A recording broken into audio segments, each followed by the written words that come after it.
கள்ளக்குறிச்சி மாவட்டம் சின்னசேலம் அருகே 10,000 ரூபாய்க்கு சில்லறை கேட்பது போல நடித்து கல்லாவில் இருந்த 10,000 ரூபாயை ஆட்டைய போட்ட இளைஞரின் சிசிடிவி காட்சிகள் வெளியாகியுள்ளன. நயினார்பாளையம் பேருந்து நிலையம் அருகே வடமாநிலத்தைச் சேர்ந்த மோதிலால் என்பவர் கடந்த 10 வருடங்களாக மளிகை கடை நடத்தி வருகிறார். இந்த நிலையில் இவரது கடைக்கு கையில் 500 ரூபாய் கட்டுகளுடன் வந்த அடையாளம் தெரியாத இளைஞர் தமக்கு 10,000 ரூபாய்க்கு 100 ரூபாய் மற்றும் 50 ரூபாய் தாள் சில்லறை வேண்டும் என கேட்டதாக கூறப்படுகிறது.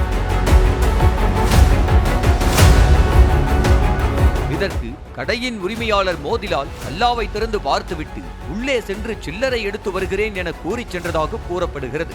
இதனைத் தொடர்ந்து அந்த நபர் கல்லாவில் இருந்த 10,000 ரூபாய் பணத்தை திருடிக் கொண்டு அங்கிருந்து தனது பைக்கில் தப்பிச் சென்றார்.